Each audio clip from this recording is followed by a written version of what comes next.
right over there halfway will have our help. Is that all right? Go ahead, Norm.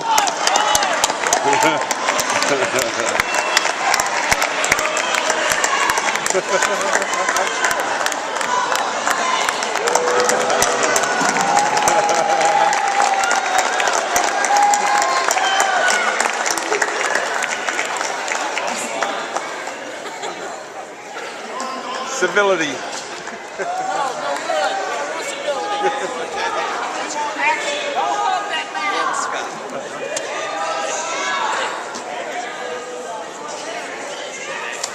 All right, attention please. Thank you, Chancellor.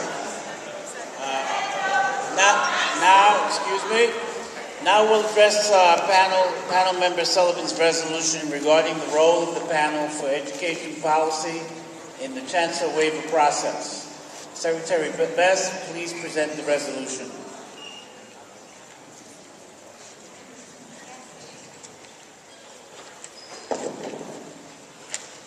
The resolution is entitled Resolution Regarding Role of Panel for Educational Policy in Waiver Process. Do we have a motion to adopt the resolution being considered? So moved. Is there a second? I second. The panel will now allow time for public comment on this resolution. Speakers will be permitted up to 2 minutes to comment before this item is brought to a vote. Mr. Chairman, should I give a brief summary of it so the public knows what it is? Certainly you can. Okay, the resolution is fairly simple. So the mayor has intended to request a waiver because his candidate for the chancellor position lacks most of the qualifications normally required under state law. State education law is fairly specific in outlining the process to request such a waiver. So it says the commissioner, at the request of a Board of Education, a Board of Cooperative Educational Services, may provide for the issuance of a certificate as superintendent of schools, etc. So my resolution is fairly simple, that calls for this body, which is in state law known as the Board of Education, also known as Panel for Educational Policy, should clarify and assert its authority under state education law to be the sole entity to request this waiver. And also we call on Commissioner Steiner to defer any consideration of the waiver until such a request can be considered and presented by the board.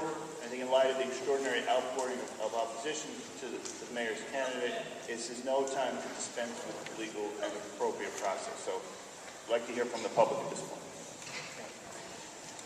Thank you, Board Member Sullivan. Closing down the throats against the opposition of 2,000 people who sat in here, 2,000 people of color, 2,000 African Americans, Latinos, teachers, students, and said you didn't give a damn what they thought. In your arrogance, you were going to close the schools down. Here we are again, and without any decision making, without any discussion, we have a new chancellor that you're trying to ram down our throats. And what do we know about her? I don't know whether she's ever been in a public school, except she's a crony of Bloomberg. I don't know if there's much point in even discussing this with the PEP because you are a puppet panel for the mayor. But the people of New York City are becoming increasingly aware of the gravity of what you are doing because you are running a wrecking operation on the New York City public schools. And the people who are going to first suffer are, first of all, our students, particularly the students in the communities of color, African American, immigrant families, who are the very children who I teach because I'm an ESL teacher. And I forgot to tell you, I'm a UFT delegate and a member of caucus inside them for a struggle. Finally, the people who are going to suffer the most are the students and the 1,800 ATR teachers who have been thrown out of their classrooms. Contrary to your spin, our S-rated teachers, great teachers, we need to let them teach. We need to take back our schools. We don't need dictatorial mayor control. We need student, teacher, parent, worker control of the schools. We're in there and we can run them. Thank you. That's great.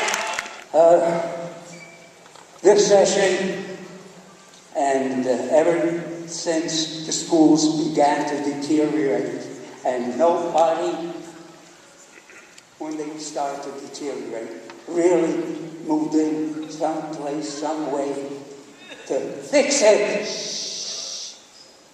Now, arrogance is, in my eyes, the thing that prevents a lot of our so-called leaders in many endeavors. Arrogance of different kinds. Elitism, it can take just about any noun, a proper noun. I was at the first session that I attended here, and I was, it's sort of indicative of my performance today. See that time, huh? I was probably, in the whole group, I'm very proud. I'm 88 years old, and I'm a retired school teacher, and the world is facing so much arrogance from the so-called leaders in all, just about every field. Otherwise, we could never have reached this point. That the things said about the leadership, scandalous, shameful. Well, anyway, I was here the first session, and I was told I was better than I am tonight. Loud. And I'm speaking honestly. Now, we'll connect. I got to do this quick. I went to another session, PEP session, and after the audience, hugely are getting this resistance, arrogance from even the panel. Can you please wrap up your comments, sir? Yes. I'm going to close in one sentence.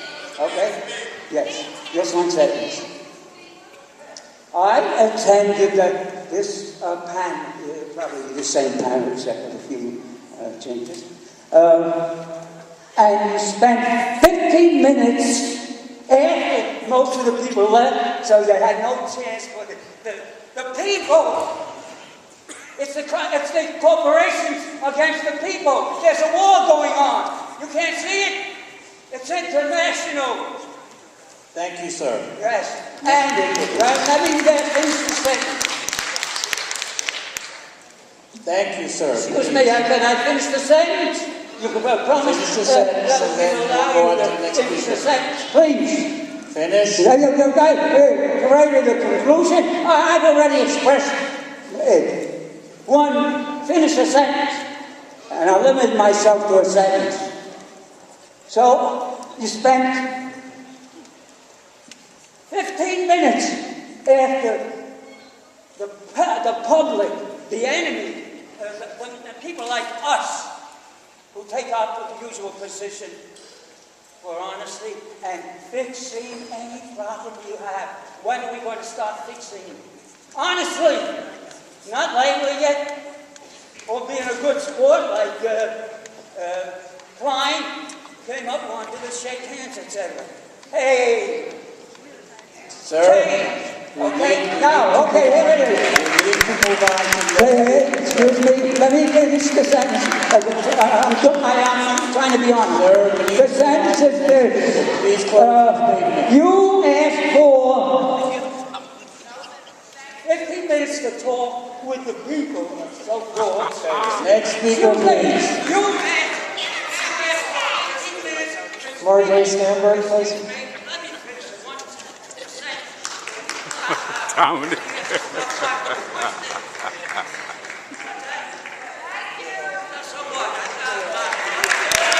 Next speaker, please. Okay, could you do that again for me one more time? Yeah. My name is Emma Pulse. I'm the organizer for Cypress Hills Advocates for Education. You can email me or call me. My email is mah@cypresshills.org and my phone number is 317-372-2845. Again, that's 350 Linwood at 12 noon on Saturday, November 20th. Okay, thank you. Thank you.